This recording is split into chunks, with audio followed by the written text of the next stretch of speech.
están? Buenas noches, bienvenidos a Día D. El asesinato, doble asesinato de las hermanastras Wendy Mena y María Fernanda Pablo, francamente es perturbador. Es perturbador por el ensañamiento y la crueldad contra las que ellas lucharon con fiereza. En la casa donde las encontraron, las paredes, el piso, estaban todos manchados de sangre y en la puerta habían rasguños. Ellas pelearon como un par de leonas, pero sus verdugos fueron más fuertes. Antes de asesinarlas, las atacaron sexualmente. Las fotografías son irreproducibles, francamente irreproducibles. A uno se les truje el corazón de ver lo que hicieron con ellas. Las violaron y luego a una la estrangularon y a otra le destrozaron la cabeza a combazos, así de espantoso. Entonces, hoy la policía ya tiene la certeza de que él o los atacantes eran conocidos de por lo menos una de las dos, porque no hay cerraduras forzadas, porque les abrieron las puertas. Y la mejor amiga de María Fernanda, que esta noche habla en exclusiva con Angélica Villegas, sospecha que quien habría conocido a él o los atacantes sería Wendy, la media hermana, una de las medias hermanas. Entonces, Wendy, que le había arreglado una cita a ciegas a su hermana la noche antes del crimen. Durante los interrogatorios, los amigos de las víctimas, entre ellos la mejor amiga de María Fernanda, ha revelado que efectivamente la última conversación que tuvo por chat con ella, María Fernanda le contaba que se iba a encontrar en un restaurante con un hombre de dinero, no un misio, que su hermana le había dicho no te juntes con misios, ¿no? Y le arregló una cita a ciegas. Lo extraño es que cuando la policía hace la triangulación y revisa las imágenes del lugar desde donde se supone envió esos mensajes, no aparece en ningún momento María Fernanda. Lo cierto es que esa madrugada, como les dije, no había cerradura forzada. Él o los atacantes ingresaron, alguien le abrió la puerta. Y en el testimonio que escucharán esta noche apunta a que habría sido Wendy quien abrió esa puerta y que la sospecha es lo que no terminó en ese restaurante o en esa cita ciega, estas personas llegaron a la casa a concretarlo y terminó de este modo atroz. Angélica Villegas. A 2 meses el doble crimen de Chosica, la mejor amiga de una de las hermanastras, ultrajadas, maniatadas y asesinadas salvajemente en su casa, habla por primera vez. Recibíamos a esta joven porque está entre los principales interrogados por el caso, al ser una de las últimas personas que vio a las víctimas con vida. ¿Por qué has decidido proteger tu rostro esta noche? Mi familia, mi mamá tiene miedo. Tenían miedo que, no sé, tal vez ellos busquen, se la agarren conmigo o algo así. Si supieras algo o conocieras algo, ¿no lo callarías? Obviamente que no lo callaría porque yo quiero que hagan justicia. Conversaciones, fotos y videos de macabros hallazgos llevan a que 3 nuevos personajes ligados a las hermanastras salgan a la luz, dejando a todos sorprendidos. Cuando más tiempo pasa van a estar difícil hablar de los asesinos. Por favor, les suplico que agarren a esos asesinos. Me imagino ya estarán captando a otras chicas. Silencios e impunidad en el doble crimen de Chosica.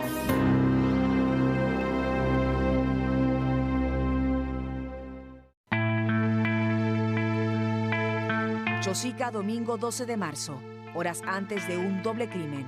La cámara registra por última vez a María Fernanda Pablo cocinando en la casa de su mejor amiga Marjorie, reunidas con la pareja de su compañera llamado Bruno y Dominic, el ex enamorado de María Fernanda, con un quinto sujeto apodado Coqui en los interrogatorios. El grupo de amigos había sido siempre el mismo y solían reunirse con frecuencia. Yo paraba en la casa de María Fernanda, digamos, casi 24/7. Entonces, cuando estábamos, yo siempre cocinaba algo, veíamos películas. Entonces, como él es cercano a nosotros, tenemos confianza, decimos, hay que llamar a Domini para ver una película, para jugar Monopolio. ¿Quiénes más solían frecuentar la casa de María Fernanda? Tú me indicas que tú la frecuentabas, Dominic. ¿Quiénes más solían ir a la casa? Mi enamorado también, porque yo como casi siempre estaba ahí, le decía, ay, pues ven, hay que cenar acá, y hay que jugar juegos de mesa y así. ¿Ella tenía otro grupo de amigos dentro de ese lugar, dentro alrededor de la vivienda? Alrededor de la vivienda no tenía amigos. El hecho de que María Fernanda hubiera terminado con su exenamorado Dominic, quien seguía formando parte de su grupo de amigos, no era motivo de desunión, según él y la mejor amiga, quienes dicen que siempre la expareja intentó mantenerse cerca entre altos y bajos usuales. Dominic, te habla Angélica Villegas de Día de Hecho. Todo está en mi declaración, pero lo que puse en el diario. Tengo entendido que fueron enamorados, ¿no? Pero ustedes seguían en contacto. Un momento fuimos pues, así pareja, pero todavía era como que, tipo como mejores amigos, así nomás. Pues. ¿Y en qué momento se distanciaron? Si, como tengo entendido, ustedes se vieron incluso un día antes de que ella fuera asesinada. Es que habíamos ido comida pues en su casa de su pareja y su amiga. De ahí nada más, porque o sea, nos peleamos, pero de ahí no volvíamos a hablar, pero ya no era tanto. Claro, ¿y por qué peleaban ustedes?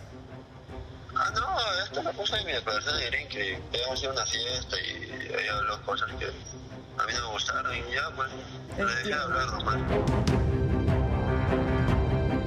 ¿Y quién terminó la relación? ¿María Fernanda con él o él con María Fernanda? María Fernanda con él. ¿Y sabes si él seguía sintiendo algo por ella? Sí, seguía sintiendo algo por ella. ¿Cómo podía él mantener esa cercanía con ella sin tener algo más? Él pensaba que tal vez poco a poco ella podría cambiar de opinión. La amiga de María Fernanda va más allá y dice que la estudiante comenzó a cambiar cuando su hermanastra Wendy le presentaba a hombres con dinero que conocía en los apps de parejas. Y como amiga le dijiste a María Fernanda que era delicado conocer personas por Facebook y más si se mostraban como hombres con mucho dinero. Sí le llegamos a decir. Por ejemplo, yo y Dominic siempre le decíamos como que, bueno, a mí no, por ejemplo, no me caía tanto su hermana, por la forma de pensar, por su actitud, porque era muy diferente. Si tú sabías esto, ¿no le llegaste a comentar a los papás de María Fernanda que ella podía estar en peligro? No le llegué a comentar porque yo no mucho veía a su papá. A su mamá no tenía el número, 2 porque es como que traicionarla y por eso yo no llegué a decirle a su mamá. Extrañamente, la única persona de la que sabía la madre de María Fernanda era de su mejor amiga. El resto de quienes la rodeaban lo conocería después de una tragedia en pleno velorio. ¿Y usted conocía a estos jóvenes? No, yo no les conozco. ¿Su hija en algún momento le habló de ellos? No me habló. Yo recién le conocí ese día que pasó, que falleció mi hija el martes, ¿no? Recién ese día le conocí a Dominic. Me dijo, yo soy su ex novio de tu hija, me dijo. Y estaba totalmente nervioso, estaba el chico. Estaba como tartamudeando, sí, pero estaban con Mario. Esta joven, quien ya ha sido interrogada por la policía, confirma que su pareja también formaba parte del grupo que frecuentaba a la víctima, refiriendo que un día antes de los hechos, su teléfono sufre un percance durante una fiesta en la que estaban todos. ¿Pero el teléfono se te cae en tu casa? Sí, ya se me había caído ya tiempo antes ya. Y ahí donde como estaba medio rajada la pantalla, le cayó la lluvia. Y se me hizo negro la pantalla. Sí funcionaba, pero se me hizo negro, no se podía ver. Todo esto genera muchas preguntas en la madre de María Fernanda, quien siente que sus amigos no han dicho todo lo que podrían conocer. Tal vez la Mario sabe algo, no sé, porque ese día dijo que su celular se malogró, ¿no? El día de los hechos. Ajá, ese día de los hechos. Yo le han pedido a alguien su número. No, este es teléfono, no es mío, es de mi pareja, creo que dijo. Me han prestado este celular.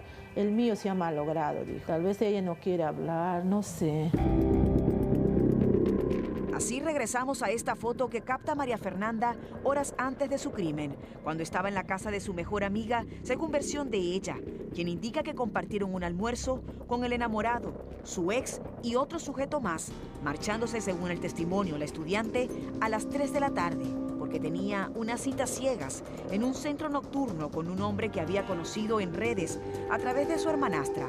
Mostrándonos esta testigo, lo último que conversó con la víctima cuando presuntamente seguían la cita. Y me dice, me voy a Máncora, me invitó a un viaje el viernes. ¿Quién la invitó a Máncora? El chico con el que habían salido.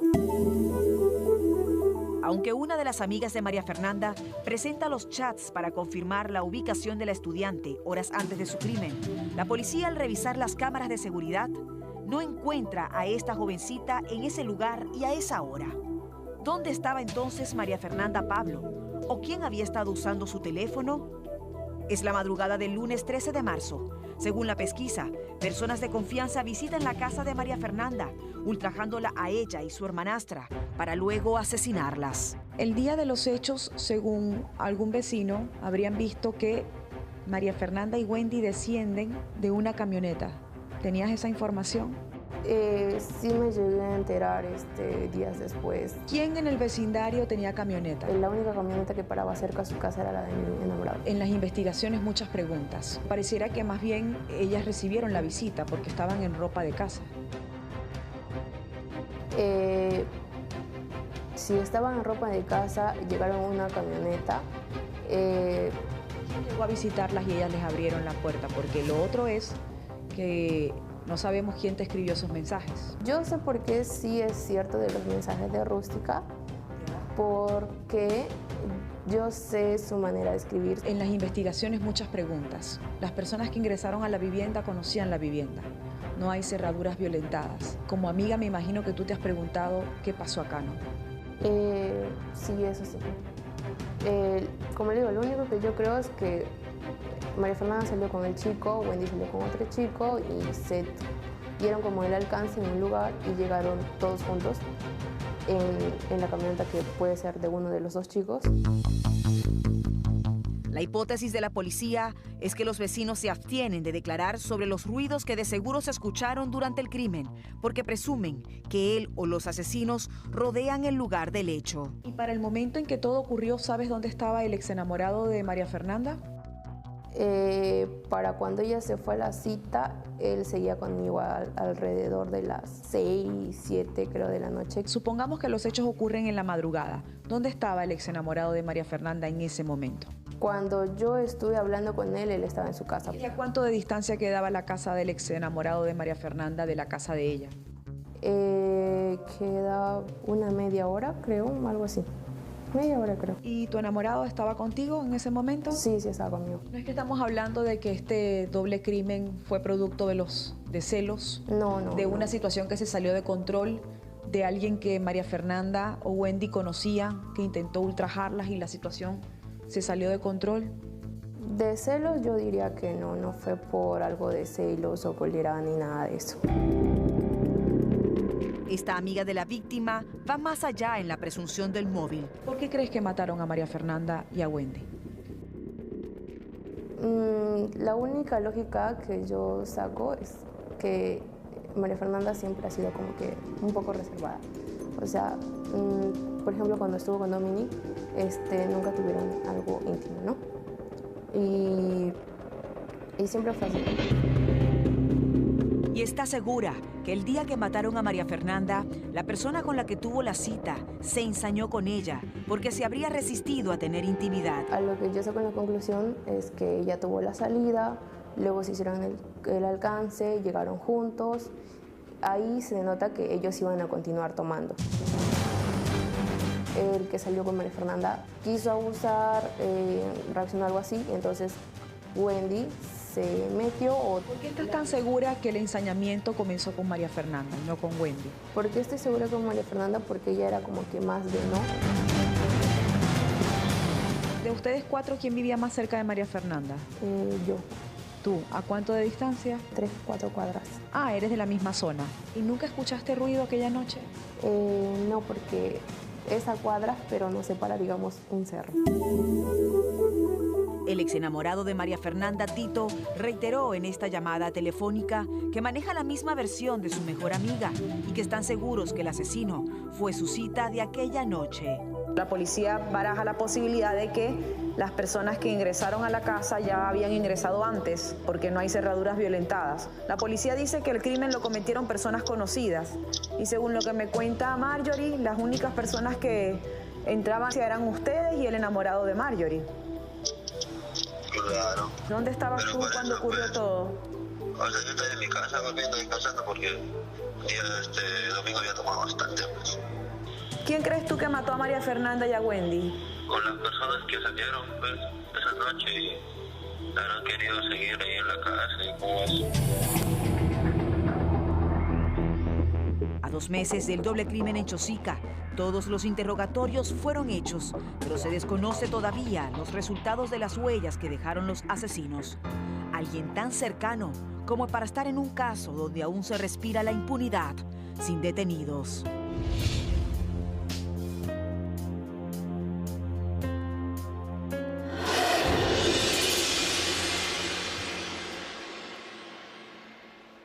¿Y qué tienen en común el caso que acaba de presentar Angélica con el que nos trae Lorena Ormeño esta noche? La sensación de que las investigaciones simplemente se estancan, no avanzan.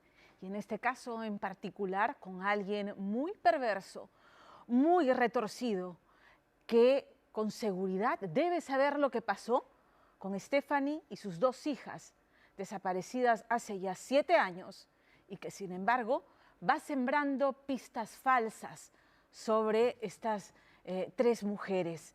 Pistas falsas que reaviven las esperanzas de sus padres desesperados. Por ejemplo, una atención odontológica en el 2017 o la inscripción en un colegio en el año 2019 y otra en el 2021.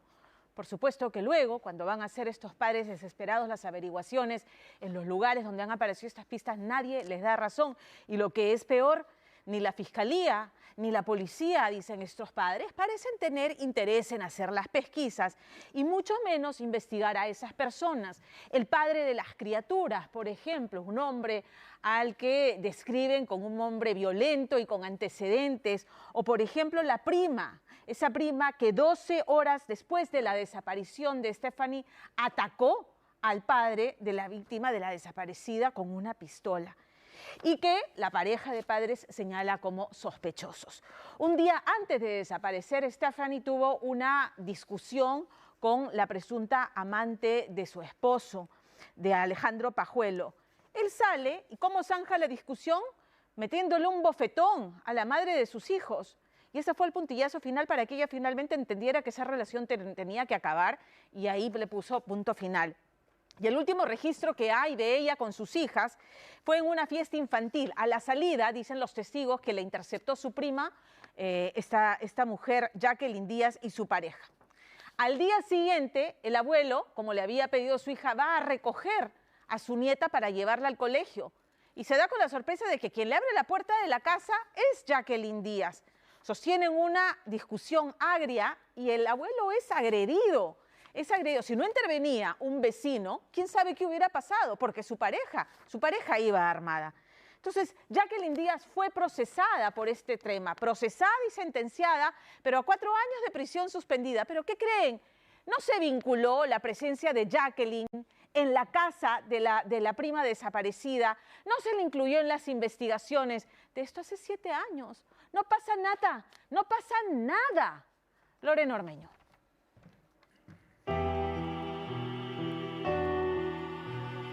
Stephanie, no sabes cuánto te extraño, hija. Te prometo, hija, que no me voy a cansar de buscarte. Doña Patricia y su esposo Alcides llevan más de 7 años sumergidos en un dolor tan grande e insondable como el mar. 2.571 días ahogándose en la angustia de no saber dónde están su hija y sus nietas, viendo cómo son devoradas por la enorme ola de una justicia indiferente. Francamente me arrancaron media vida. No me siento bien. Yo digo, si yo fuera una persona como ellos, hace rato yo hubiera solucionado este problema. ¿Qué puedo estar esperando la justicia, señorita? Ahora nosotros, a la gente ahora nos matan como si fuera cualquier animal. Y la justicia está por las puras, ¿verdad? Por las puras está. ¿Quién y por qué se llevó a Stephanie y a sus hijas? ¿Acaso la respuesta está en su propia sangre?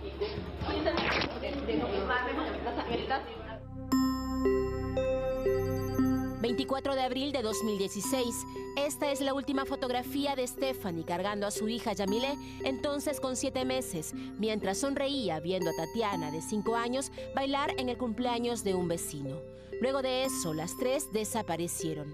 Yo conversé con ella el mismo 24 del Messenger, que ella estaba ya decidida a dejarle a este chico, ¿no? Decídete ya, le digo, yo te voy a ayudar a poner un negocio y ya lo único que vas a hacer es denunciar al chico para que te pase el piso por la vez, porque tampoco no se va a ir tranquilo. Y así que teníamos planes con Stephanie.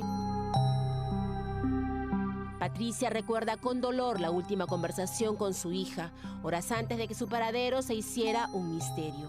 Había renunciado a su trabajo en Chile y estaba a días de volver a Mi Perú en Ventanilla para poner un negocio con Stephanie, quien 2 días antes se encontró cara a cara con la supuesta amante de su pareja, el padre de Yamilé. El día 22 de abril, justo ella se encuentra ahí en el restaurante. Ahí donde que Stephanie le increpa a la chica y la chica se viene y ahí entonces comienzan a discutir. Y ahí donde que sale Alejandro del restaurante, porque también estaba en el restaurante, ¿no? Y ahí donde que Alejandro le tira una cachetada a mi hija, delante de las bebés. Humillada, Stephanie decidió dejarlo. Así, el 24, para disiparse, aceptó ir a una matiné. Mi hija vivía acá en mi casa, en el portón. Donde dice vigilia, ahí vivía. ¿Qué pasó el 24 de abril del 2016? Ese día mi hija Stephanie y mis 2 nietecitas se fueron a una fiesta infantil que fue allá al frente. A ver. Ese día fue allá. O sea, cruzando nada más este parque. Sí, nada más cruzando, unos cuantos pasos nada más hacia allá. Pero al acabar la fiesta no volvieron a casa, sino que Stephanie llamó a su papá. Le dice, papá, voy a dormir en casa de mi amiga. Su papá le dice, ¿pero dónde? ¿Dónde vas a ir? No, papá, yo voy con mi amiga. ¿No le dijo el nombre de la amiga? No le dijo. Cuando Stephanie le dice, no, pásame con tu amiga, le dice el papá. Dime quién es, hija. No, ya te lo paso, vos, te lo paso. Cuando Stephanie quiere pasar a la mía, ahí nomás se apagó el celular. ¿Y la geolocalización qué dice? Hasta el momento no nos dicen nada. ¿Pero han pasado 7 años? 7 años está pasado. Hasta el momento no nos dice nada de dónde ha sido esa llamada o Stephanie de dónde está ubicado últimamente con ese celular. Sí, 7 años después, la Fiscalía aún no tiene los resultados de la geolocalización del celular. Lo que sí se supo ese mismo día fue que Stephanie salió de la matiné con sus niñas y su prima Jacqueline Díaz y su pareja la interceptaron. Los que estaban por ahí pasteando, más dicho, para arriba y para abajo, era mi sobrina, Jackie y Jimmy. Ellos estaban prácticamente ya para llevarla. ¿Por qué se indica usted a su sobrina? Yo indico directamente a ellos porque al siguiente día que yo vine a recoger a mi hija, como todos los días lo hacía, para llevarlos al colegio, yo siempre ingresaba por la puerta ancha para meter la llave, así, ¿no? Como siempre, ¿no? Y se había trabado. Tengo que voy acá a esta puerta, entro acá y voy así, ¿no? Y ellos estaban acá ellos estaban esperando. ¿Quiénes ellos? Era la sobrina Jacqueline y Jimmy. Los mismos que habían estado en la fiesta. Sí, ellos mismos. ¿Y qué pasó aquí? Acá lo que pasó es que me agarraron de cada uno del brazo y apuntándome con armas, insultándome, dándome la madre que hoy día vas a morir. Pero yo no sabía por qué. Ocurría a menos de 12 horas desde que Stephanie y sus hijas fueron vistas por última vez. ¿Cómo habían entrado? O sea, ¿las puertas estaban forzadas? No. ¿Y cómo entraron? Con la llave que a mi hija se lo quitaron un día anterior para poder entrar a mi casa y fácilmente puede entrar y querer matarme. ¿Y por qué tanto odio contra usted? No sé, como esta chica odiaba a su padre cuando su padre le pedía rendir cuentas. ¿Pero y usted qué tendría que ver en este asunto? Yo, nada. ¿Usted le aconsejaba algo a su hermano? ¿Qué le decía? Me iba así a hacerle compañía, así. ¿Qué habrá pensado esta mujer, no? Que quizás le estaba metiendo ideas tontas al cerebro a mi hermano, ¿no? Y desde ahí. Celos por aconsejar a su hermano en su negocio, don Alcides dice no saberlo. Lo cierto es que vecinos vieron la agresión y evitaron una tragedia.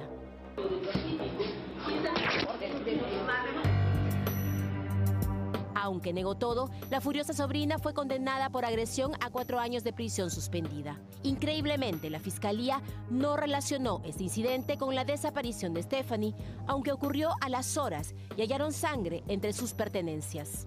La misma. No manches, hay sangre. La misma que... Manchas de sangre. Sí, es mi sangre. yo no maté a mi prima. Eso sería un acto horroroso. ¿Tú me aseguras que ninguna gota de sangre que está en ese polar es de Stephanie o de sus hijas? No. Esa sangre es de mi tío, la de mis dedos y la de mi enamorado. ¿Y para usted por dónde debería ir la investigación? Directamente a esas dos personas, tanto la sobrina como la esposa.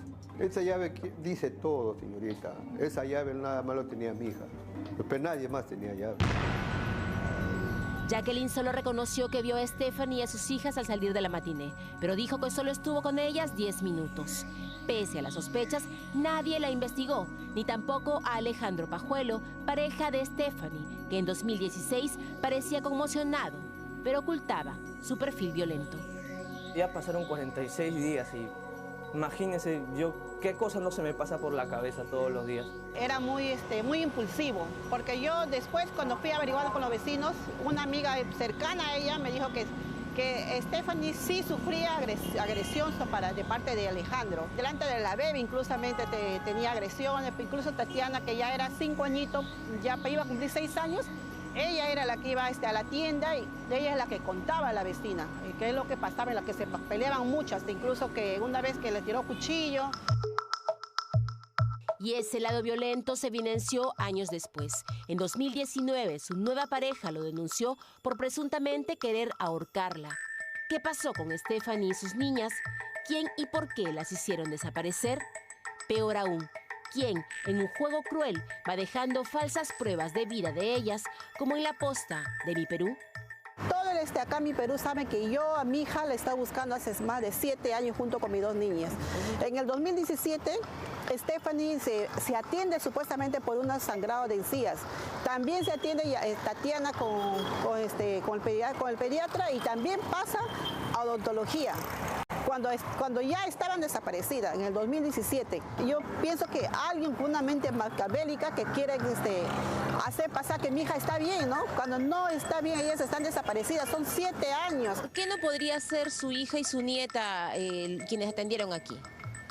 Porque es algo ilógico, porque Tatiana era bien pegada a mí, ella sabía que yo ya estaba acá en el 2017, yo tenía una buena relación con mi hija, yo tenía buena relación con mi nieta, entonces es algo increíble que ellas vengan tan cerca a su casa, porque de acá solamente es a 2 cuadras de mi casa, y no puedan llegar a su casa. Es algo ilógico que mi hija esté escondida, a mi hija le han desaparecido. Y todo parece confirmar la sospecha de esta madre, pues al llegar la policía se supo que era una farsa. Me acuerdo que esa vez usaron la historia clínica de la paciente, bueno, en este caso de su hijita. Claro, pero era una historia clínica, pero nueva. Claro, no era su historia normal. Es por eso que después lo que pasa con su familiar, pusieron las cámaras en todos los servicios. Pero no fue la única vez. En 2019, cuando Yamilé debía tener 3 años, fue inscrita en un nido. Y en 2021 en otro, cuando tendría 5 años. Cuando la policía vino a entrevistar a la Miss le dijo que desconocía a Yamilé. Prácticamente a Yamilé no está ni siquiera en la lista de sus alumnos. Pero en el sistema de la UGEL sí existe. Claro, señorita, existe en el sistema, está en el sistema matriculado. ¿Qué es lo que está pasando? Digo, ¿no? ¿Qué es lo que está dejando la policía de investigar? ¿Quiénes están involucrados en la desaparición de mi hija y de las 2 bebés? ¿Por qué no investigan? ¿Por qué no le investigan a la pareja? ¿Por qué no le investigan a la prima? Para sus padres, cuyo hogar feliz es hoy una base de su incansable búsqueda, estas pistas falsas confirman que él o los responsables están en su entorno. ¿Quién si no querría desviar las investigaciones? Yo como madre busco a mi hija entre los vivos y los muertos, porque cualquier resto de ocios que uno encontramos, nosotros vamos frente ahí, vamos a la morgue a preguntar. ¿Qué es peor? ¿No saber dónde está o tener que aceptar la posibilidad de que ella pudiera no estar viva? Lo peor es que no saber dónde está. Porque si yo supiera que mi hija está muerta, yo sé dónde está, dónde ir a visitarla. La indiferencia de las autoridades, eso también te mata. 2.551 personas desaparecieron en 2016 junto a Stephanie y sus hijas. Solo el 23% volvió a casa. Hoy las cifras han crecido, registrándose 36 desaparecidos diarios. Por experiencia, doña Patricia sabe que nadie los buscará, pues ella espera 7 años y no hay ni un solo investigado. Siento que las desaparecidas son invisibles. Siento que al Estado no le interesa a las personas desaparecidas, porque a diarios se desaparecen personas y no saben dónde están. Ni siquiera las busca, es lo peor, que ni siquiera el Estado tiene unas personas especializadas para buscarlas. Y sintiéndose aplastada por el olvido, se apoya en el colectivo Familias Unidas por Justicia, de madres y padres que buscan a sus desaparecidas, que lloran a sus asesinadas, investigando solas, peleando en un poder judicial indiferente, aferrándose a la esperanza de que ella esté viva y retenida. Por favor, hijas, si estás en un sitio donde no puedas salir, ármate de valor. Te vamos a ayudar. Todos estamos acá pendientes, toda la familia. Yo no me quiero morir sin saber dónde está mi hija y dónde está mi nieta o qué pasó, o qué le hicieron a ella. Intentamos comunicarnos con Jacqueline Díaz, pero no tuvimos suerte. Mientras, Alejandro Pajuelo, el padre preocupado, prefirió no contestar. Hoy Stephanie tendría 30 años, Yamile 7 y Tatiana 12. La esperanza de verlas mantiene viva a doña Patricia, pero don Alcides duda. El dolor de no tenerlas y la rabia por el abandono de la justicia lo han partido, pero ninguno dejará de buscarlas, jamás. Pero qué canalla es esa gente, señorita, que la agarra con mis hijas. Las pequeñas, ¿qué culpa tienen esas pequeñas? ¿O qué culpa han tenido esas pequeñas? Mi hija, ¿qué culpa ha tenido? Yo creo que ya no está. Ya no están mis hijas.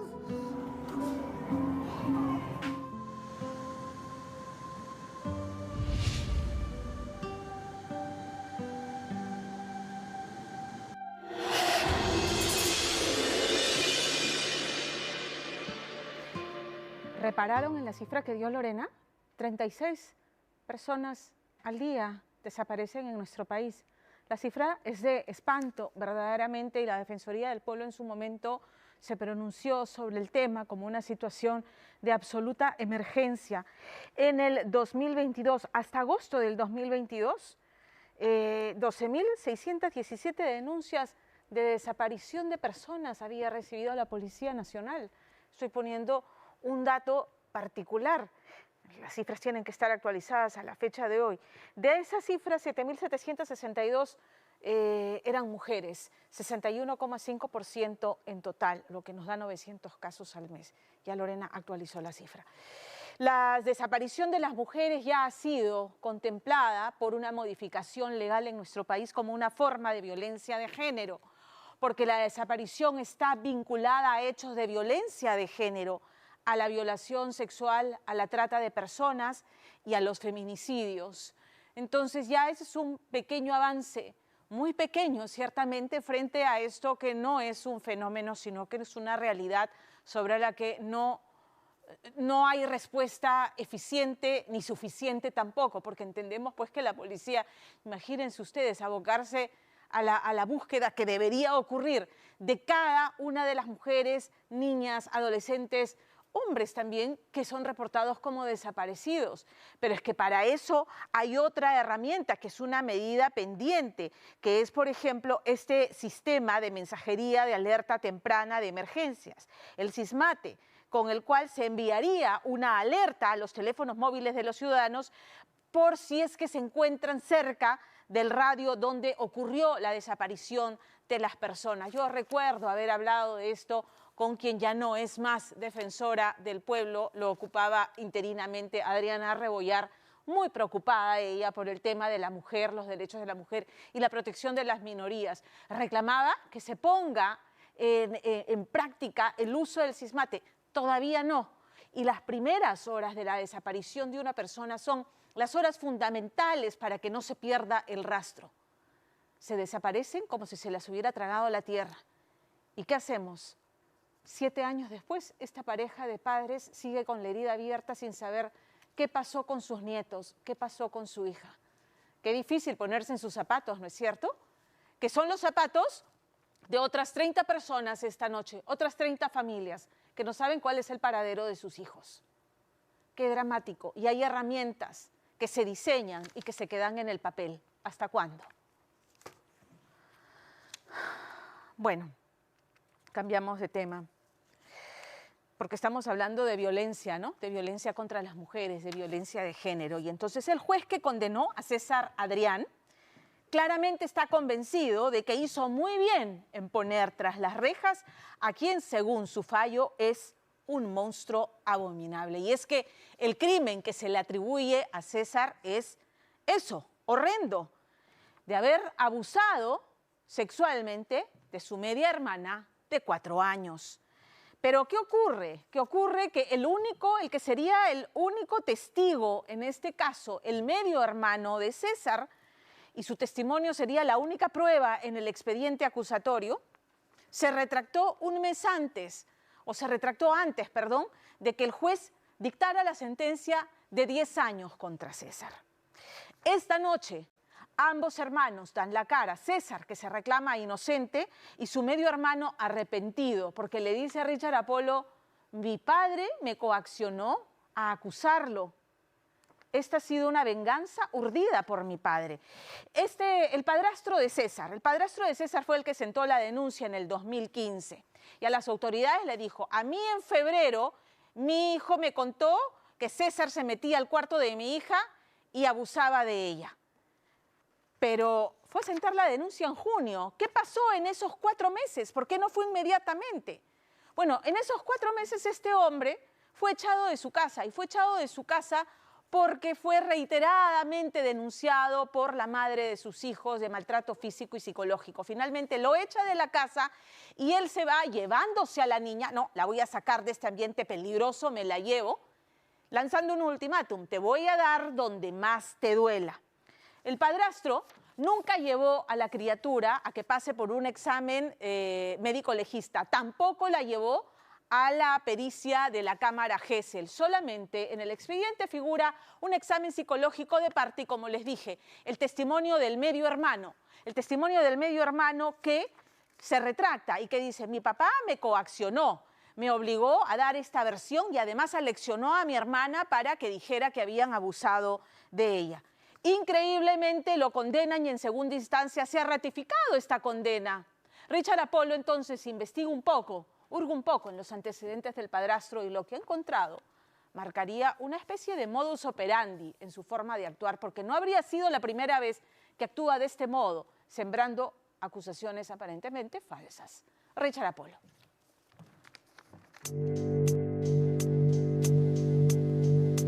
Desde hace 5 años atrás, Juan no vive en paz.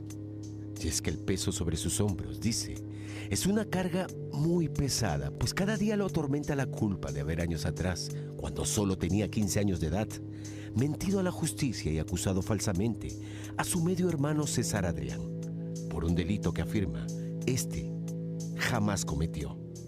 ¿Qué sientes el que tu hermano esté preso y que todo haya iniciado con una acusación falsa? Siento mucha tristeza, a veces me digo yo en las noches, mejor hubiera estado yo adentro que mi hermano ahí. Me arrepiento todas las noches, te pido perdón, hermano mío. Y aunque en pleno proceso penal previo a la sentencia del 2018, Juan se retractó de su acusación, la justicia consideró que ya era demasiado tarde para ello, condenando a su medio hermano César por supuestamente tocamientos indebidos a una niña de entonces 4 años de edad. Un delito que desde el penal de Chincha, sigue como la primera vez que fue acusado, persistiendo en su inocencia, afirmando también, como años atrás, que fue su padrastro Frank, aquel que urdió todo un plan siniestro para falsamente acusarlo y mandarlo por venganza, dice, a la cárcel. Que sabe lo que ha hecho, porque sabe que todo esto es una mentira. Sabe que yo nunca he hecho esos tocamientos a mi hermana, porque sabe que yo con mis hermanos nunca diría eso, ni menos a una mujer. ¿Y si estuviera tu padre aquí, qué le dirías? Tú sabes, entre tú y yo, que tú fuiste que me manipulases a mí para decir todo esto, que tú sabes perfectamente que esto es mentira y que digas la verdad, papá. ¿Qué tal? ¿Cómo está? Saluda a Richard Apolo, soy reportero del programa Día D de ATV. Me gustaría hablar con usted un ratito, por favor. ¿Sobre qué? Sobre el caso de su hijastro. Fue a finales de los 90, dice la señora Arlette, que conoció a Frank, con quien entabló luego de una amistad, una relación sentimental. Para cuando se conocieron, ambos ya tenían hijos de anteriores compromisos. Entonces Frank, en adelante, fue la figura paterna para los hijos de Arlette, entre ellos César. Con el tiempo, ambos tendrían 2 hijos en común, Juan y una niña, quienes en el 2015 tenían 15 y 4 años de edad, respectivamente. Y si bien dice Arlette, la relación con su pareja inició aparentemente bien, no pasó mucho tiempo para que ésta se volviera, afirma, un tormento, donde los maltratos físicos y psicológicos comenzaban a ser constantes. Siempre fue una relación tóxica, desde que se inició, siempre. Ajá. ¿Cómo tóxica? Peleas, luego vinieron golpes. ¿Usted lo denunció? Sí. La violencia entre la pareja iba al parecer en aumento, pero fue en el 2015, dice, que se planteó firmemente la idea de la separación. En febrero de aquel año, la mujer vuelve a denunciar a su pareja Frank, e incluso en mayo del 2015, César, hijo de Arlette, denunció a su propio padrastro de haberse robado dinero y algunas pertenencias de su casa.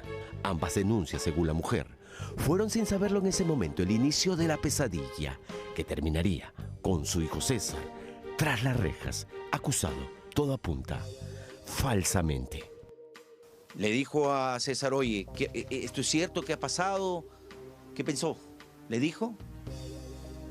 Sabíamos cuál era la verdad, cuál era el fondo de todo esto.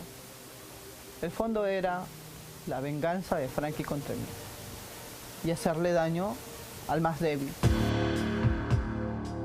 Un mes después, en junio del 2015, su pareja Frank se presenta ante la fiscalía para realizar una gravísima denuncia verbal, afirmando que su hijo Juan, de entonces 15 años, le había contado en febrero de aquel año, es decir, 4 meses antes de la denuncia, que su medio hermano César le hacía tocamientos indebidos a su hermanita, de entonces 4 años de edad. Según Frank, tras escuchar 4 meses antes el relato terrible de su hijo Juan, dice no le creyó, por lo que decidió llevar a Juan ante un cura. Pero con el correr de los días, al ver, dice, angustiado a su hijo, lo llevó a un psiquiatra del Hospital Larco Herrera, a quien Juan le habría terminado confesando también los supuestos tocamientos indebidos a su hermanita por parte de su medio hermano César. Realmente es muy inusual que un padre de familia, sabiendo que a su hija le han vulnerado hace 4 meses, recién interponga una denuncia. Realmente muy raro ese contexto. Ajá. Entonces, ¿qué habría pasado entonces ahí? De repente ha habido problemas personales. En su declaración policial, Juan le contó a la justicia pasajes escabrosos de cómo supuestamente había sido testigo cómo durante las noches, y aprovechando decía que su madre dormía, su medio hermano César tocaba sexual e indebidamente a su hermanita de 4 años. E incluso decía Juan, su medio hermano, sabiendo que Juan era supuestamente testigo de cada uno de estos episodios sexuales, César lo amenazaba con golpearlo si decía o contaba a alguien lo sucedido. Así, con la denuncia, el proceso penal contra su hermano César comenzó. Y toda esta narración que hace él, que hace Juan ante la justicia, cuando comienza usted a leer eso, ¿qué piensa? Me daba dolor, tristeza, porque yo sabía que mi hijo estaba siendo manipulado. Y al parecer no se equivocaba. 2 años después, en pleno proceso penal contra su medio hermano, Juan terminó retractándose, afirmando que todo lo que había dicho hasta entonces había sido mentira. Juan le dijo a la justicia que había sido todo el tiempo manipulado por su padre, a quien acusó de haber urdido todo un plan con el objetivo de vengarse de su madre debido a las peleas constantes entre ellos y, sobre todo, decía, por la disputa por la tenencia de su hermanita de 4 años de edad. ¿A quién se le ocurre eso? A mi papá mayormente. ¿Qué te dijo tu papá? Que hay que acusar a tu hermano, que ha tocado a tu hermanita, para que así ahí tu madre esté más deprimida y ya no pueda molestar. Mi padre mucho me manipulaba sentimentalmente, que me decía que se iba a morir, que él quería que sus hijos estemos viviendo con él. Y yo no sé qué hacer. Y mi padre me comienza a decir, hay que agarrar a tu madre con el punto más débil, que es tu hermano, hay que hacer algo para que así tú y tu hermano vivan conmigo.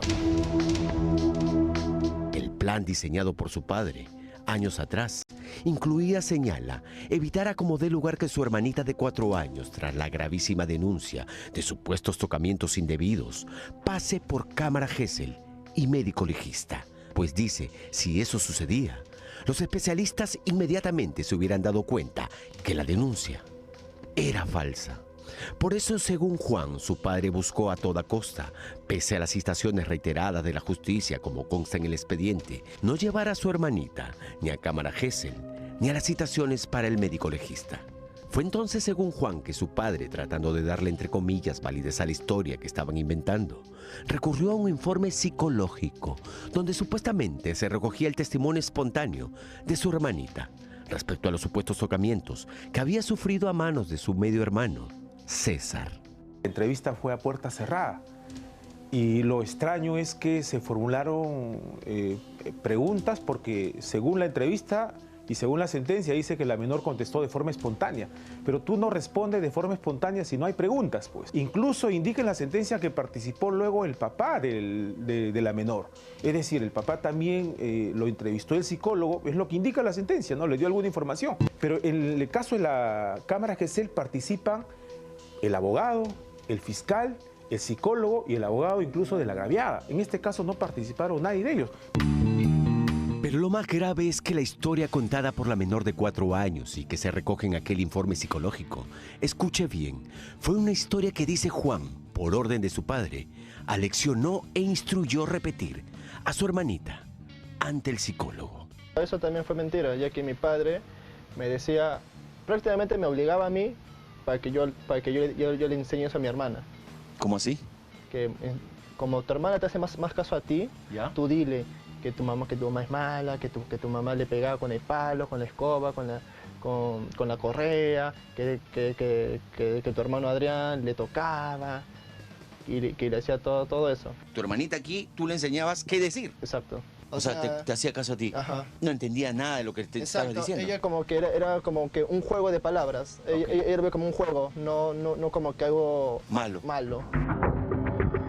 Hace 2 semanas fuimos en busca del padre de Juan, y quien se comprometió en menos de 1 hora a hablar del tema en una entrevista. Sin embargo, minutos después de partir, llamó para decirnos que no nos daría entrevista alguna. Si ustedes quieren averiguar, averiguan verdaderamente en el Poder Judicial. Yo ya prefiero no tocar ese tema, ya pasó para mí hace muchos años ya. De seguro, al vernos con el expediente completo bajo el brazo, intuyó que parte de las preguntas que le formularíamos incluirían también hechos que la justicia habría decidido increíblemente no tomar en consideración, buscando saber si los supuestos tocamientos indebidos existieron o no. Documentos incluidos en el expediente, ocurridos muchos años atrás, antes del 2015. Denuncias hechas por el padre de Juan, quien en diversas oportunidades denunció policialmente a varias personas en distintos lapsos de tiempo, acusándolas, escuche bien, de tocamientos indebidos contra otra de sus hijas, una adolescente al momento de aquellas denuncias, de 17 años de edad. Acusaciones que terminaron archivadas, pues la muchacha tuvo que admitir ante la justicia luego que las acusaciones eran falsas. ¿Contra quién era? Contra sus, en ese tiempo, la pareja de su mamá y sus medios hermanos también que tiene ella. ¿Ya? Que ellos te tocaban, que te han violado. ¿Y eso qué le decía? ¿Tu papá, a tu hermana, a tu media hermana? ¿A ti? Ajá. ¿Igualito como te leccionó a ti? Ajá. Tengo entendido que el señor estuvo preso un par de meses y ahí quedó al suelto porque no hubo ninguna prueba, nada, ¿no? Es una costumbre de mi padrastro hacer ese tipo de denuncias. ¿Qué tan importante era eso para tomar en cuenta, doctor? Es decir, estos antecedentes del padre interponiendo denuncias con su otra hija. Para ver la calidad del denunciante, quién es el que interpone la denuncia, por qué interpuso la denuncia y cuál fue el fin de denunciar a estas personas. La sentencia que envió a prisión a César, un estudiante de enfermería y padre de una recién nacida, al momento de ser condenado a 10 años, de los cuales lleva 4, se basó en resumen en 2 cosas cuestionables: que ha dejado tras las rejas a un presunto inocente y a un medio hermano con una culpa que lo carcome día tras día. ¿Le pediste disculpas tú a él? Sí, le pedí disculpas. ¿Qué le dijiste? Hermano, perdóname por todo lo que te he hecho. Y hermano me dice, no te preocupes. Obviamente que tu papá es lo que tiene toda la culpa. Yo lo perdono a él, ¿por qué? Porque sé que él se dejó llevar por las malas influencias de su papá. Y yo sé que si él vino a pedirme perdón acá al penal y me pidió y yo lo perdono porque lo vi con toda su sinceridad que él me estaba pidiendo perdón.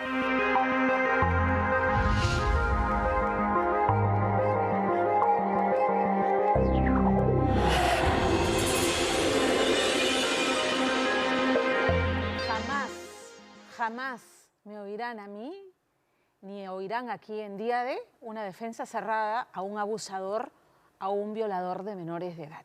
Nunca. Pero en este caso en particular, lo menos que podemos reclamar es una revisión de ese expediente y que se practiquen las pruebas que sean necesarias y las pericias que sean necesarias para determinar si este hombre merece esa condena de 10 años. Porque Richard Apolo ha revisado el caso. Y si solamente el juez y la segunda sala, la segunda instancia, que ya son 3 magistrados, han encontrado que hay una pericia psicológica de parte, pero que no hay cámara Gesell y que no hay examen médico legista, que son las pruebas oficiales que se deben actuar en este caso, y que el único testimonio que señala que este hecho ocurrió es el medio hermano, que se ha retractado una y otra vez, incluso antes de que se dicte sentencia. Entonces, lo menos que debiera ocurrir es practicar las pericias y revisar el caso. Si con esos exámenes se demuestra que César Adrián abusó sexualmente de su hermana, que se pudre en la cárcel, porque es lo que le corresponde. Pero por justicia, el caso tiene que ser revisado. Claro que sí. Vamos a una pausa y vamos a regresar con lo que ha descubierto César Cornelio, francamente sorprendente. Un coronel del ejército que hace un doctorado, que hace una maestría, casi que tiene asegurado el ascenso. Imagínense ustedes, una maestría, pero ya, hablemos de un doctorado. Imagínense qué lujo, ¿no? Tener generales con doctorados. Enhorabuena, si es que hicieron ellos la tesis, si es que hicieron ellos la investigación, si es que se escamaron las pestañas, dedicaron su tiempo y sus horas a preparar algo que además sirva a la nación. Pero resulta que lo que ha descubierto es que hay quienes elaboran esas tesis. Pero además de eso, el jurado, las preguntas que hacen, prácticamente les regalan la nota. ¿Y cómo consiguen esas tesis?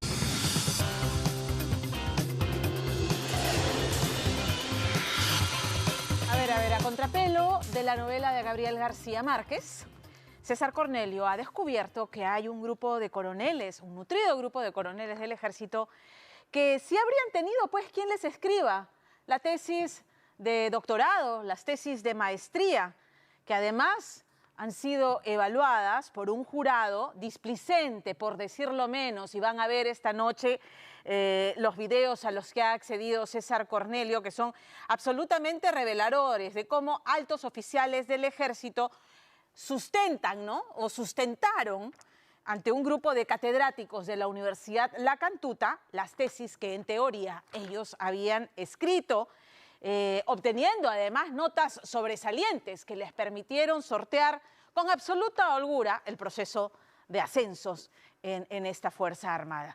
Ahora, conseguir esos videos para César no fue fácil. Los pidió directamente a la SUNEDU y les dieron un no rotundo, ¿no? Tenemos que proteger la privacidad de los estudiantes, ¿perdón?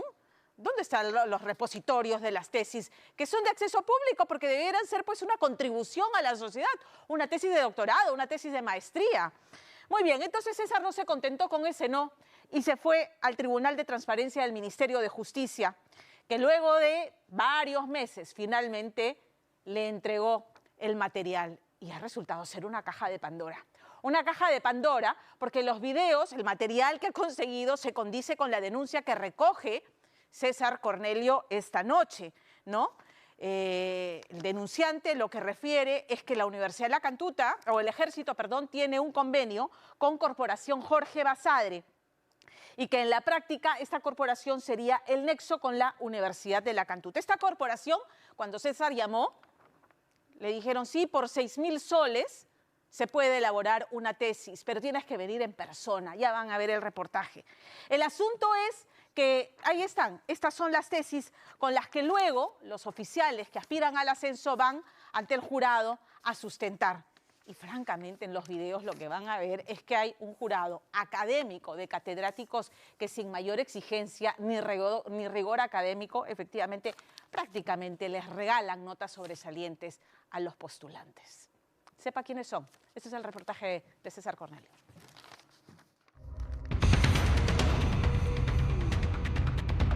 Los grados académicos que están adquiriendo en el Ejército del Perú son a través de la Universidad de La Cantuta, dentro de su programa de maestría y doctorado, son vendidos por un monto aproximadamente de 15.000 soles. Este es el testimonio de un oficial del Ejército, cuya identidad y currículum día D ha corroborado fehacientemente. Por razones de su seguridad personal, no podemos identificarlo ni mostrar su rostro. Él ha acudido a nosotros para brindarnos información de presuntas irregularidades en la obtención de grados académicos como maestría y doctorado obtenidos por algunos oficiales del Ejército del Perú. No estoy en contra de oficiales que se capacitan. Estoy en contra de oficiales que son desleales. Aquel que tiene dinero lo puede comprar títulos y ascender. Para corroborar dicha versión, Día D muestra varios videos de las sustentaciones de maestría y doctorado de la Universidad Nacional de Educación Enrique Guzmán y Valle. ¿Cómo ha hecho la validación de su cuestionario?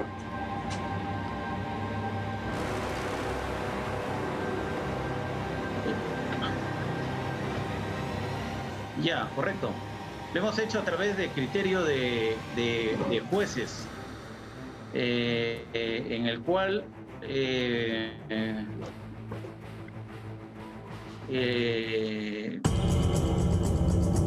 ¿Cuál es la razón para que algunos oficiales elijan sustentar sus tesis de maestría y doctorado basándose en su experiencia en la Escuela Militar de Chorrillos? La pregunta que hay que hacernos es: ¿estos oficiales tienen un interés genuino en la educación o están eligiendo este tipo de investigaciones para obtener simplemente el grado?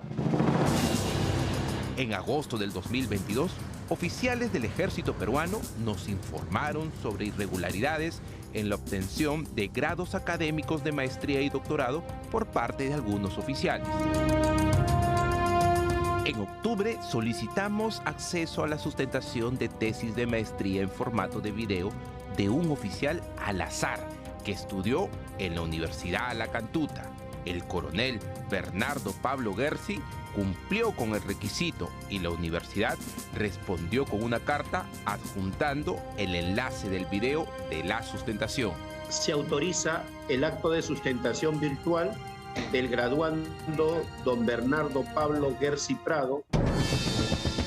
Lo que pudimos notar rápidamente es que solamente 2 miembros del jurado estaban presentes, uno con cámara prendida y el otro miembro del jurado con la cámara apagada, contraviniendo a sus propias normas universitarias. Resolución 0759-2020, sustentación virtual. En esta etapa, el jurado debe mantener activo audio y video. Además, la presidenta del jurado estaba ausente. Planteamiento del problema. La función del director es planificar, coordinar y evaluar la docencia de acuerdo a los parámetros que aseguren que los estudiantes aprendan. Lo que vemos a continuación es una constante lectura de la presentación por parte del alumno Gersi, quien postula al grado de magíster en Ciencias de la Educación. Ante lo mencionado previamente, en la Escuela Militar de Chorrillos, Coronel Francisco Braunesi, se corre el riesgo de que se desarrolle un liderazgo directivo ineficiente. Mientras el entonces coronel Gersi, hoy general, leía palabra por palabra, el doctor Valenzuela, miembro del jurado, apagó su cámara mientras comía, ya que era la hora del almuerzo. Por varios minutos, él continuó con la lectura. Incluso le preguntó al jurado si podía seguir leyendo. Doctor, leo los antecedentes. Si un alumno llega a una sustentación a leer un PowerPoint, muchas cosas han fallado. Ha fallado su investigación, ha fallado la asesoría que se le ha dado, falla el conjunto de protocolos preparados para que llegue a esa situación. Durante la sustentación de tesis, uno de los miembros del jurado activa accidentalmente su micro y atiende una llamada. ¿Usted tiene su constancia de postulato? No, no tengo. Está atrás del camino. Micro, estás interrumpiendo la exposición. La interrupción duró más de 2 minutos. Es evidente que no todos los miembros del jurado prestaron atención. 11 minutos duró la sustentación del general Gersi. ¿Cuánto tiempo más o menos dura esta sustentación de tesis?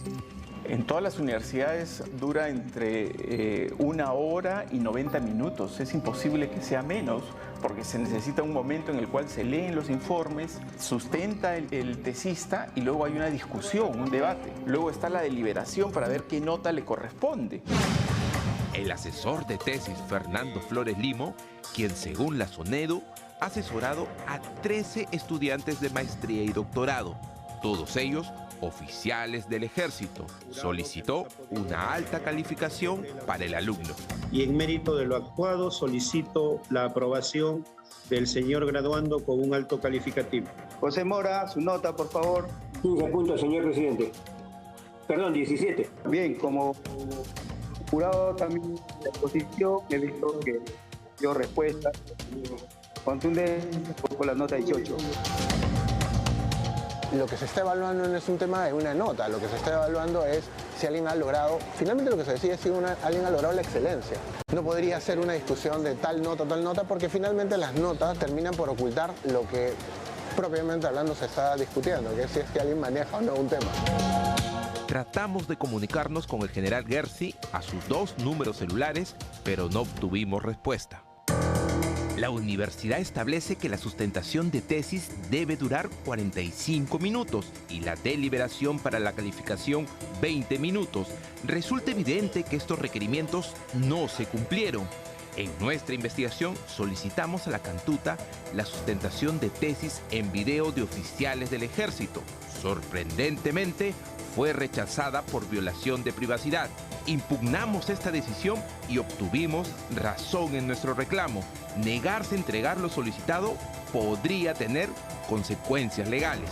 Si una universidad muestra recelo de mostrar un acto público, pues hay un indicio de sospecha que ese acto público no ha cumplido con las formalidades que establece la ley universitaria y los estatutos de cada institución.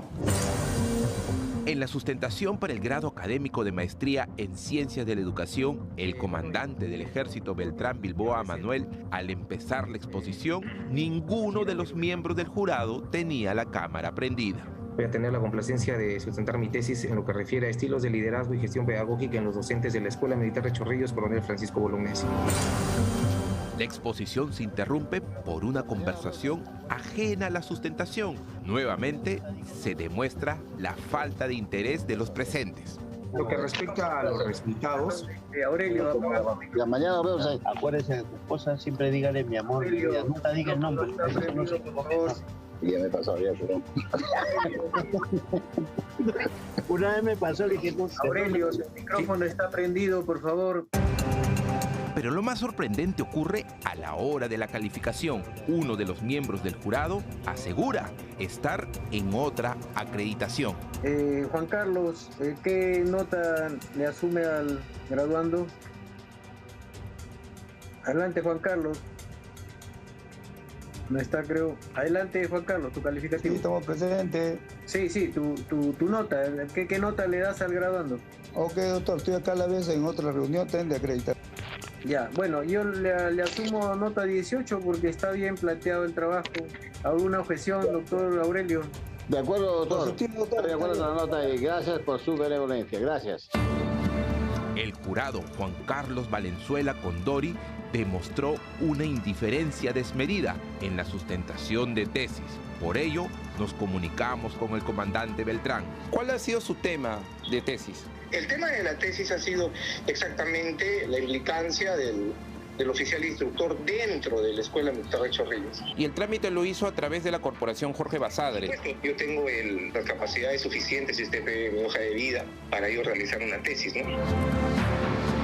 Lo que yo podría decir de este conjunto de tesis que he revisado es que son trabajos descriptivos, tienen el rango de una investigación de curso, pero para tesis de maestría o para tesis doctorales son trabajos muy elementales, muy básicos y meramente descriptivos. El actual coronel del Ejército, José Luis Escalante Chávez, en aquel entonces comandante, realizó su sustentación para obtener el grado de doctor en Ciencias de la Educación de la siguiente manera. Referente a lo que es la metodología, el tipo de investigación, se recurrió a la investigación de índole aplicada y se trabajó con niveles correlacional y descriptivo. Luego de la breve exposición del oficial Escalante, el jurado le planteó varias interrogantes que no supo responder. Me gustaría que usted le responda al enfoque de investigación que ha utilizado y respecto del método empleado. El tipo de investigación es de índole aplicada, nivel correlacional descriptiva, ¿no? No estoy hablando del método, no estoy hablando del diseño, no estoy hablando del tipo, estoy hablando del método.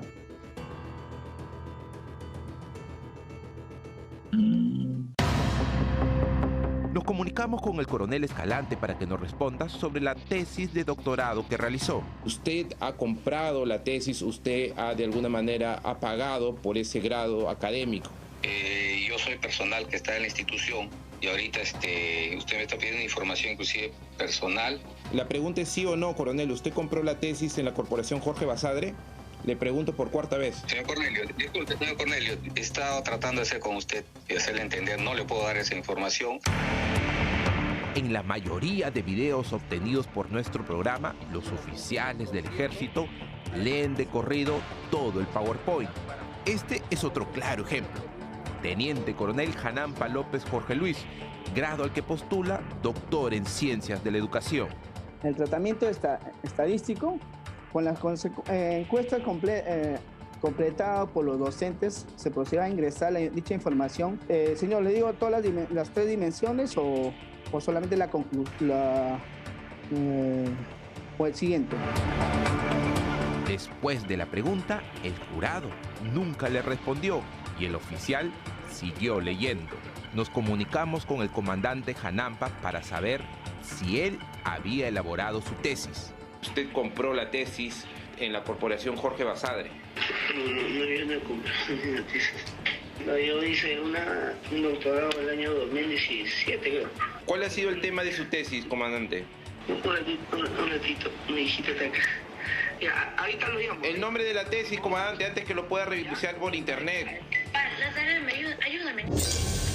Para el oficial del Ejército que accedió a darnos una entrevista, la institución que estaría detrás de facilitar los grados académicos es la Corporación Jorge Basadre, ubicada en la Escuela Militar. La corporación ofrece una asesoría. Es un equipo, ¿no?, donde ellos interactúan con el alumno y también con la universidad y ayudan a sacar en el corto tiempo. Nos dirigimos a la Escuela Militar para verificar la existencia de esta institución y notamos que dentro de sus instalaciones se promocionan programas de maestría y doctorado. Intrigados por esto, decidimos realizar una llamada para obtener más información. ¿Cuánto me cuesta el tema del asesoramiento para que me puedan ayudar en la tesis? Claro, el tema del asesoramiento como unos 6.500, ¿no? Lo que es el proyecto y la tesis, que también lo vas a desarrollar durante clase. El asesor te va a ir orientando y nosotros también vamos a tener asesores externos que también te van a ir orientando. Y sobre estos temas de asesoramiento no lo puedo hablar mucho por teléfono porque me han prohibido, debe ser de manera presencial.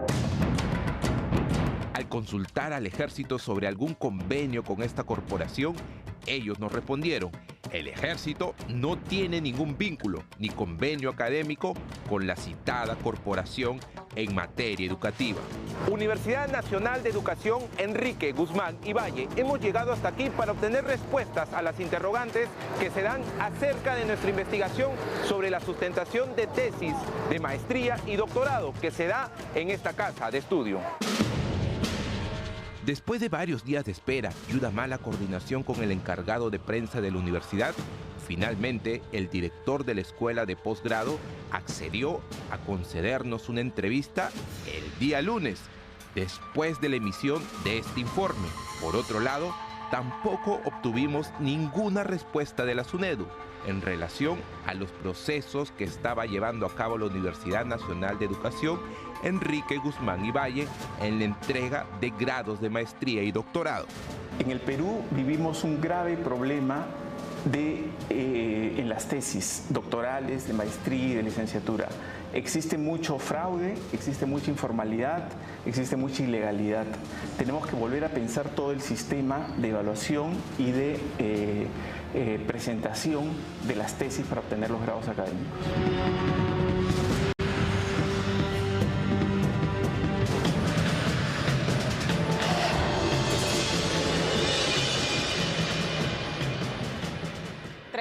Tremenda investigación la de César Cornelio, y hay que reconocerlo porque insistió, porque hace meses que estaba persiguiendo la forma de corroborar la denuncia que él había recibido. Y aquí hay varias aristas que hay que atacar. En primer lugar, preguntarle al comandante general del Ejército, ahora que conoce esta información, si hará una evaluación de los ascensos, porque si el peso del ascenso está dado a que el oficial postulante tiene un doctorado, tiene una maestría, que por supuesto que merecería el ascenso si él hizo la tesis y si el contenido de la tesis tiene el mérito suficiente. Pero ya vimos cómo es el sistema de evaluación. Pero antes de pasar al sistema de evaluación, el tema, el señor comandante general del Ejército hará una evaluación de los coroneles que han pasado por esta instancia, revisará las tesis, y revisará si realmente merecen el ascenso. Yo espero que sí. Yo espero que sí. Esto amerita de todas maneras una investigación de Inspectoría del Ejército. SUNEDU que ha regresado a este sistema donde tenemos nuevamente al gato del despensero.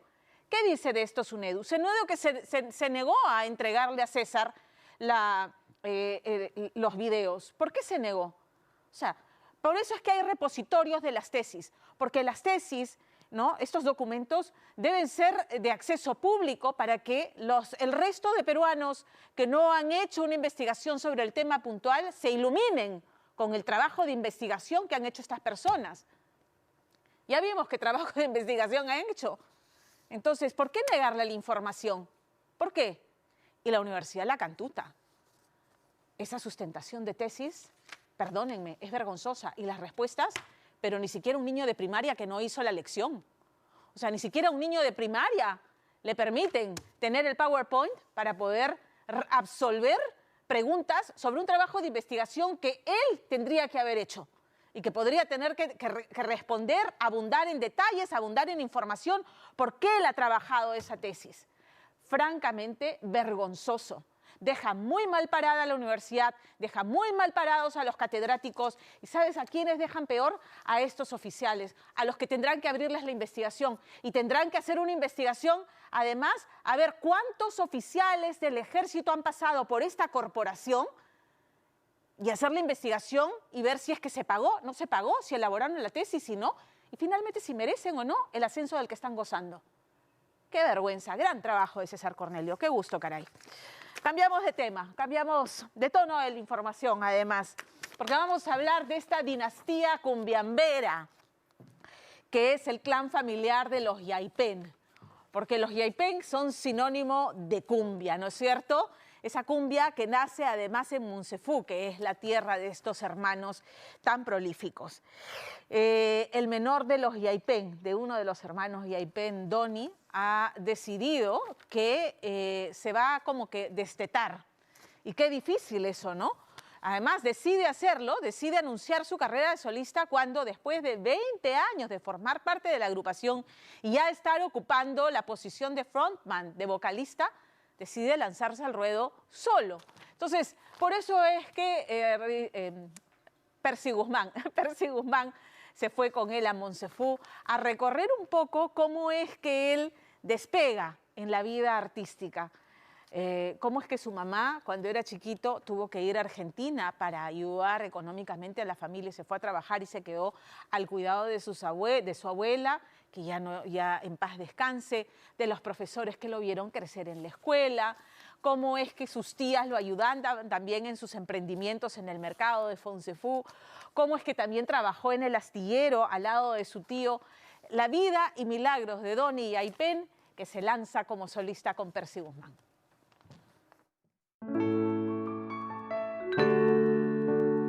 Con Donny hemos pasado tristezas también. ¿Qué tristezas? Muy personales.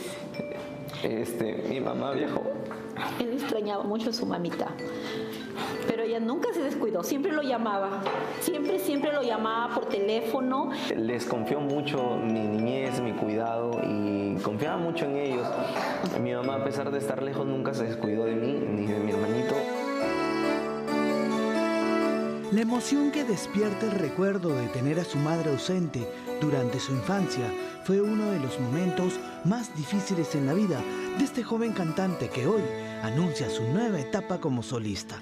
Para conocer su increíble historia, viajamos hasta Chiclayo, en Moncefú. En Moncefú, la eterna ciudad de las flores, existe un apellido que sin duda es sinónimo de arte y cultura. Un apellido que además carga mucha historia de una familia que luchó por dejar en alto a la rica cumbia norteña, y es ahí donde presentamos a uno de sus herederos. Salgo a la calle sonriente, levanto la mano y saludo a cualquiera. Varias personas creyendo que le he saludado levantan la de ella.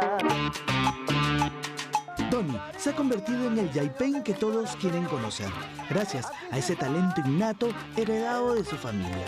El cantante, después de más de 20 años como integrante y frontman de los hermanos Yaipen, anuncia su nueva etapa como solista, cargando con mucha responsabilidad el apellido y parentesco de una familia moncefuana que pertenece a la historia de la sabrosa y rica cumbia peruana.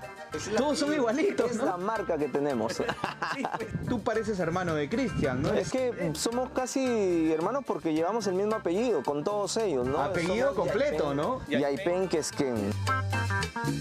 La historia de Donny Jordan Yaipen Quesquén, hijo de Javier de los hermanos Yaipen, se inicia en su natal Moncefú, cuando desde muy pequeño empezó su etapa escolar en el colegio Jean Piaget.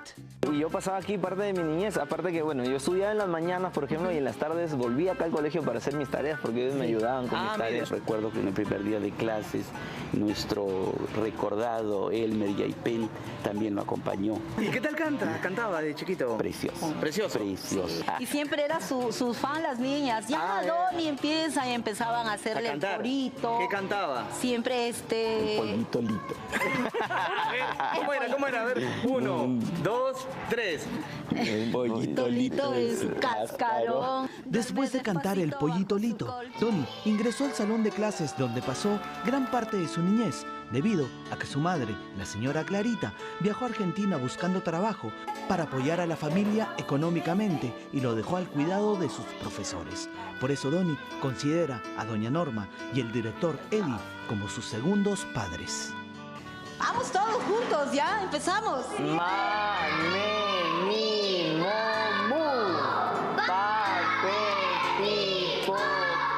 Muy bien, excelente. Ese cariño siempre va a estar. Bueno, mi mamá lejos, y yo prácticamente, bueno, sí, le extrañaba mucho.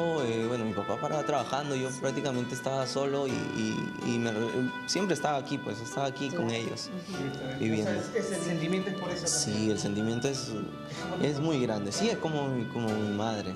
¿Están emocionados? ¡Sí! ¿Qué les parece que Donny esté acá en su salón, en su colegio? ¡Sí! ¿Están contentos? ¡Sí! A ver, apachúrrenlo.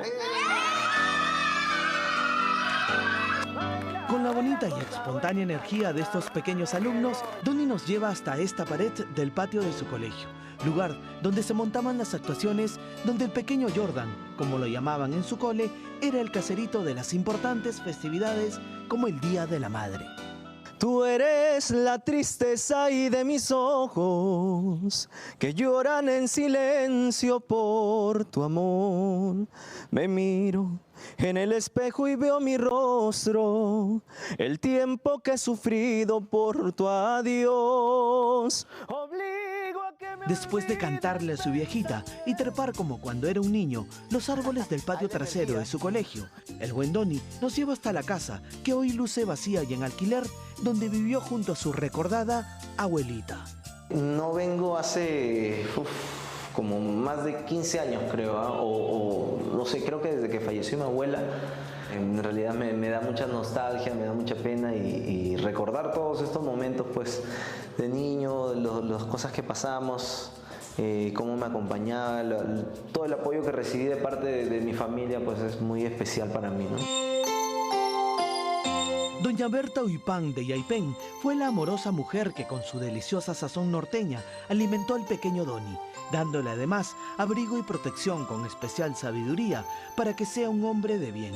Desde hace 12 años, en el cementerio de Monsefú, los restos de su abuelita descansan en paz junto a su esposo. ¿Y qué significa tu abuelita para ti? Mucho, mucho, porque marcó un cambio en mí, me ayudó a ser fuerte, a superar los obstáculos, yo creo que en el fondo eso te ayuda a valorar mucho más el esfuerzo, ¿no? Y que todo esfuerzo que hagas de niño, de las cosas, perdón, pero gracias a Dios han habido en mi vida personas que me han ayudado y no me han dejado solo. Te agradezco mucho, te amo, te quiero mucho, te recuerdo, te extrañamos, toda la familia. Y sé que donde estés me estás escuchando y seguramente quieres que me vaya bien. Cabellos blancos, los de mi madre, y los de plata sagrados son. Sus tersas manos me acariciaban cuando partía del dulce hogar. Para ti, mamita. Aunque su abuelita no tenía los cabellos blancos, doña Berta fue la mujer que inculcó al pequeño Donny para los negocios. Y es por eso que el cantante nos lleva hasta el colorido y tradicional mercado de Monsefú, donde trabajan sus encantadoras tías. Cuando yo estaba niño y mi abuelita me preparaba la mantequilla, yo venía aquí y les avisaba. A pesar de que aquí también vendían, pero mis tías... ¿Te compraban pues, a ti? Claro, me compraban, me preferían. Tía... Ay, qué gusto saludarte. Tía, ¿cómo estás? Qué gusto saludarte y para felicitarte también. Espero que Diosito te ilumine y sé que tú eres un buen profesional y vas a salir adelante. Acá hay otra tía. Es mi tía Cliana, las dos son hermanas de mi mamá. ¿Y ustedes también cantan? No. ¿Ni en la ducha? No. Pero él sí canta y Cuando canta. estamos picadas, no cantamos. Picadas y ahí cantamos la mata. ¡Qué triste mi vida! Mentira como mentira. Y se me mete la hamaca tendida de aquí para allá, de allá para acá. Con el cariño de las tías Ana y Cleana, Donny nos invitó a recorrer el mercado con sus bondades y curiosidades. Ay, ay, ay. Uy, qué rico, mira. Mira, mi abuela nos daba así, tal cual, saladita, y así como la ves, así jalábamos nosotros. ¿No es cierto? O sea, así se come, ¿no es cierto? Buenazo también, tanta Acá te vitamina. lo vienen ya para prepararlo. Todo, hasta el juguito te lo entregan, Leche mira. tigre te la venden, mira. Sí. A ver, muestra la leche tigre. Está el juguito. O sea que tú te compras la bolsita acá. Le echas su juguito y te lo comes directo al plato. Ya está todo, mira. Todo Ahí está listo. todo. Las conchitas, ahí están las conchitas saladas, las palabritas. Acá hay el plato típico que es la tortilla de raya en Monsefú. De esto lo hacen. De esto lo hacen, lo rayan, lo convierten en esto y también solamente le echas su huevo y ya está. Y ya está. Y ya está, y haces su tortilla de raya. ¿Cuánto está esto, señor? 3 soles, ¿ves? Ay, señores, quiero contarles la peruana que me enamoró. Cuando su madre, la señora Clara Quesquén, regresó a casa después de muchos años de trabajar en el extranjero y provincias, la historia del cantante en esta parte del norte peruano nos lleva hasta la Caleta San José, cuando gracias a su tío Walter Gil, a los 14 años, trabajó como astillero naval. empecé recogiendo, tío, ¿no? ¿Te acuerdas? Recogía la viruta, el acerrín, todo, empecé así. Alcanzaba los tacos para entablar los botes. ¿Trabajaba bien? Bueno. Buena chamba. Con la gritada se aprendí. Le metió su... También, pero no entendía. Aprenda. Paralelo a los trabajos, Donny siempre estuvo involucrado en la música, siguiendo los pasos de su padre Javier y sus tíos. Por eso lo vemos junto a su primo Cristian desde muy pequeño, bailando en el escenario en uno de los recordados conciertos del Grupo 5. Recuerdo siempre esos momentos que mi papá ensayaba cuando él todavía estaba en Grupo 5. No estaba vivo mi tío Elmer Yaipen. Y nosotros los más pequeñitos pues nos quedábamos viendo ahí cómo ensayaban y yo también decía, ¿cuándo estaré ensayando? No, como ilusión desde niñito quería estar ahí. Terminaban de ensayar el Grupo 5 y nosotros los más chiquitos nos metíamos ahí a jugar, a tocar todos los instrumentos, ¿no? Sí, con Cristian desde niños estábamos siempre hasta que nos callaban y ya nos mandaban a estudiar. Y para salir de dudas por el parentesco que involucra al Grupo 5, los hermanos Yaipen y la Orquesta Candela, Donny explicó la distribución familiar del clan Yaipen. Bueno, los mayores son Elmer Yaipen, Víctor Yaipen, Walter Yaipen, Javier Yaipen y las demás mis tías también, ¿no? Desde ahí nace pues mi tío Elmer, que dejó el Grupo 5, en el cual conformaban antes Walter y Javier y Víctor, ¿no? También, que mi tío Elmer inició con mi tío Víctor el Grupo 5. Después de eso, pues, se añadieron, mi papá entró al Grupo 5 de 8 años, 9 años, tengo entendido, tocando piano. Del Grupo 5 partió hermano Yaipen, Orquesta Candela. Donny y Cristian Yaipen Quesquén son primos hermanos contemporáneos y junto a Jimmy, Andy y su padrino de bautizo, Elmer, vivieron juntos por muchos años. Es más, Donny no descarta retomar el proyecto musical Los Herederos con su primo Cristian. La gente decía, ¿por qué Los Herederos? Es que en realidad el nombre lo pusimos porque lo creamos con Cristian, de muy niños, de jóvenes. Yo tenía 19 años y él tenía 17, recién había terminado el colegio. Y estábamos con esa onda de hacer música, y ensayamos, empezamos a ver algunos músicos también para ensayar, sobre todo. No teníamos ni una presentación, nada, solamente parábamos ensayando. El cantante también nos confesó los verdaderos motivos que lo llevaron a tomar la decisión de alejarse después de 20 años de los hermanos Yaipen. El motivo es para hacer algo que realmente sea mío. Algo propio, algo para mi futuro, para el futuro de mis hijos, para apoyar a mi madre también, incluso para apoyar a mi padre también en un futuro de repente, no se sabe. Y quiero empezar a hacer esa base para poder crecer aún más. El cantante ha logrado éxitos musicales como el cover del maestro Lisandro Mesa, rebautizado por Donny como la peruana de los ojos chinos. Señores, quiero contarles, la peruana que me enamoró se ha robado todo mi cariño, mi alma, mis sueños y mi corazón. Donny Yaipen buscó los mejores parajes del norte para presentar por todo lo alto su nueva etapa como solista. Por eso llegamos hasta el viejo tren de Eten y el antiguo convento San Agustín en Saña, lugares que utilizó para la realización del videoclip de su nueva canción promocional Falsas Promesas. Yo no quería llorar, yo no quería perderte, amor. La escribí cuando tenía 18 años, creo. Y bueno, ahora la hice en cumbia, la puedo hacer realidad, puedo grabarla con mi propia orquesta y a ver, pues espero que al público le guste.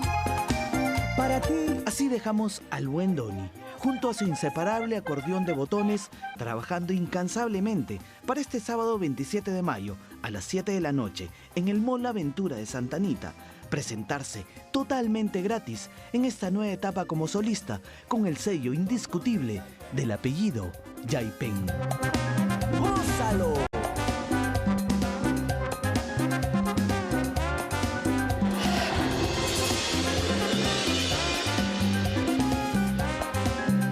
Tenemos que hacer una pausa y vamos a regresar para hablar del dengue, porque yo francamente no sé en qué información basa su optimismo la ministra de Salud, que dice que en 15 días esto se resuelve. La alerta que ha lanzado el Colegio Médico es más que alarmante, así que regresamos con eso y con una cifra.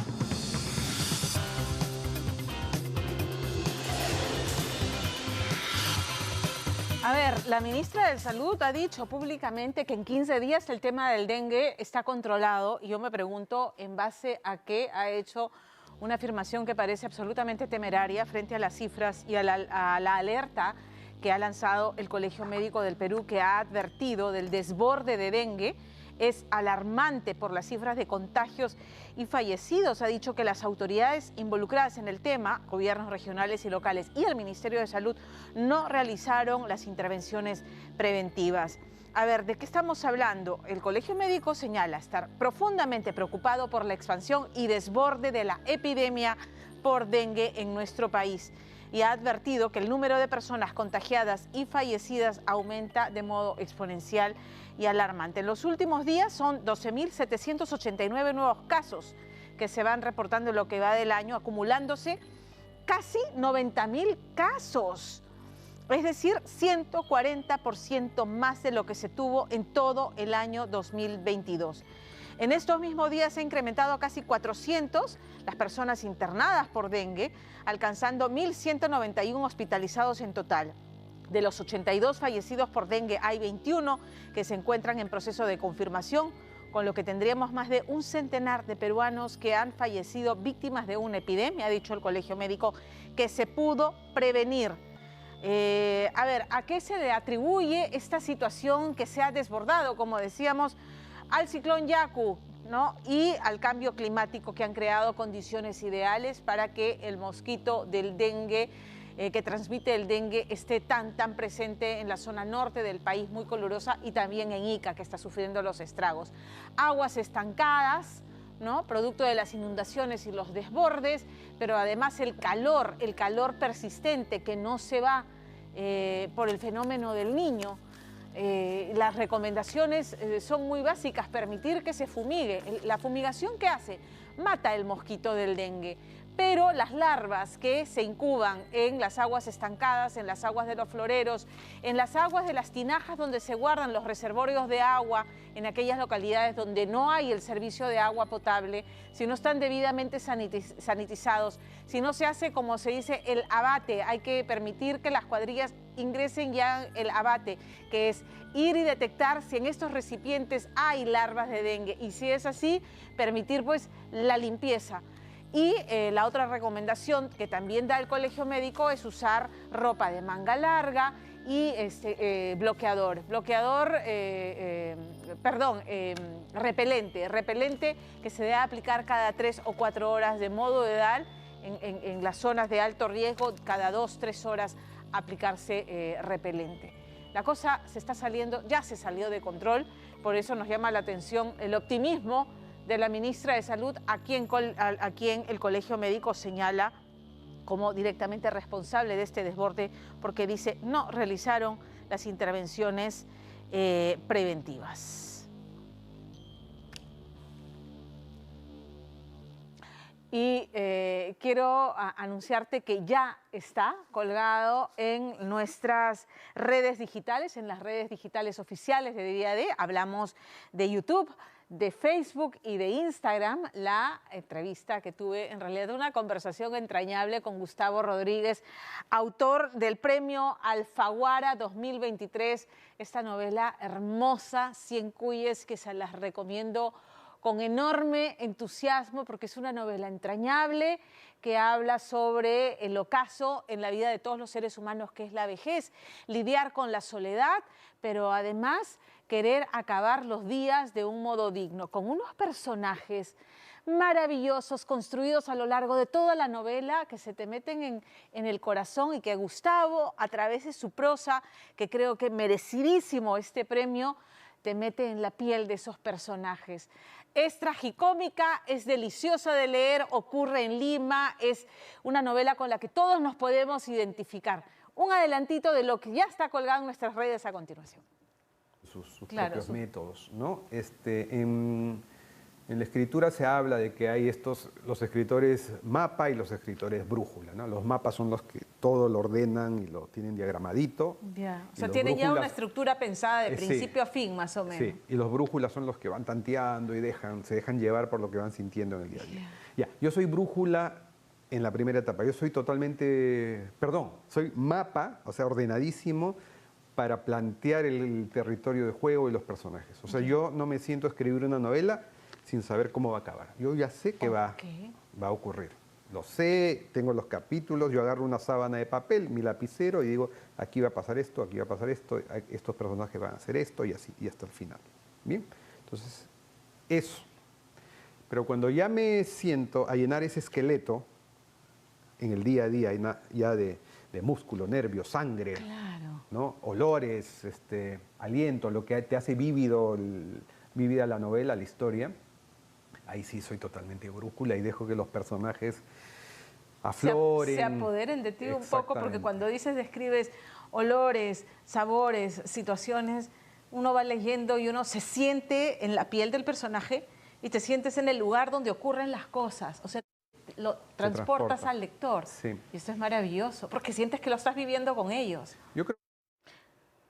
Bueno, los invito a que conozcan a Eufrasia, al tío Miguelito, a Pollo, al doctor Harrison, que está inspirado en el suegro fallecido de Gustavo Rodríguez. Es una novela entrañable. Hay que leer y léase en Cuyes. La entrevista estará colgada en breve en nuestra cuenta oficial de YouTube esta noche y a partir de mañana ya en Instagram y en Facebook. Así que véanla, de verdad que está súper interesante. Y lean, por favor, lean. Nos vamos a la pausa y vamos a regresar para hablar de esta lotita.